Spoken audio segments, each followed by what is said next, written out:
Hi everyone, welcome back, and today we are going to see about the various torques in synchronous motor. So this is the torque equation. The torque which is equal to Pm divided by omega s, that is nothing but the mechanical output power divided by the angular velocity. So which is directly proportional to sine del. The del is nothing but the load angle, the load angle. Okay. So there are four different types of torque in a synchronous motor. The first torque is nothing but starting torque. So starting torque at the time of starting of a synchronous motor, the rotor is stationary. The rotor is stationary. So when we are giving the rated voltage to the stator, it produces a rotating magnetic field. It produces a rotating magnetic field, so that the rotor is gets rotating. Okay, so when we are applying the rated voltage to the stator, so that time it produces some amount of torque, so that the produced torque should overcome the friction and inertia, so that only the rotor will rotate. Okay, if the torque is not sufficient to overcome the friction as well as the inertia, the rotor will not rotate. So this torque is also called breakaway torque. Okay, so the torque is produced at the time of starting of the machine. So this torque is called starting torque. And next one, running torque. So this torque is produced under the running condition of the motor.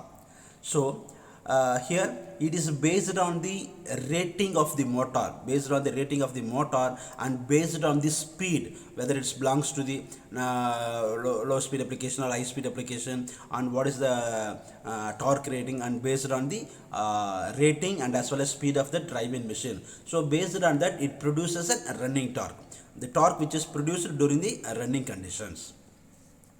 And next, pulling torque. So what is pulling torque?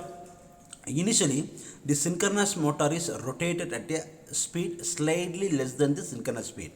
Okay, so if the stator is rotating, if it is not physically rotating, only the magnetic field gets rotated. Stator magnetic field gets rotated. That is called a rotating magnetic field. And the next one is rotor. Okay, now the synchronous motor is rotating, which is less than the synchronous speed, okay.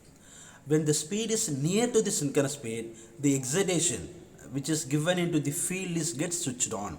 When the excitation is on, and the motor gets pulled into the synchronization.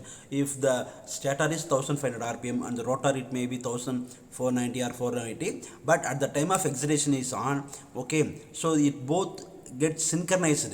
So the motor gets pulled into synchronization, that starts rotating at a synchronous speed.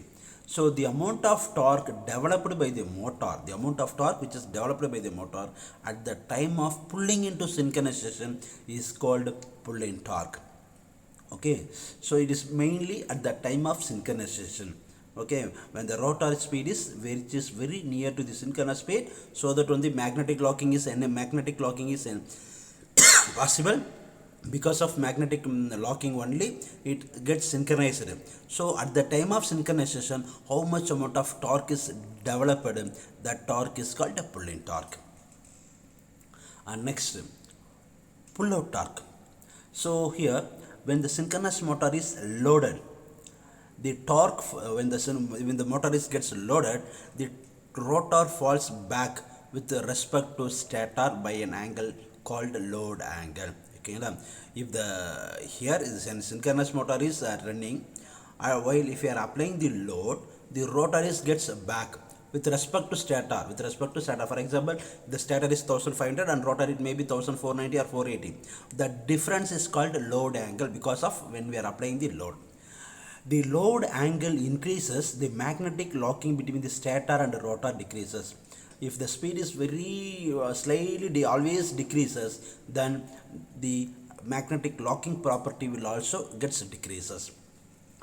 At load angle is equal to 90, the torque developed is maximum by the motor and magnetic locking is very weak. Any further increase in the load pulls motor out of synchronization and the motor gets stops. Thus, the maximum torque developed by the synchronous motor without pulling out of the synchronization is called pull-out torque. The maximum torque which is developed by the motor without pulling out of the synchronization. So that is the that time how much amount of torque is produced, that called pull-out torque. Okay. So the next question, here we are using a damper winding. So what is the use of damper winding, and what is the use of this pull out torque in a synchronous motor? So put your answer in the comment section, and these are the few references. Thank you.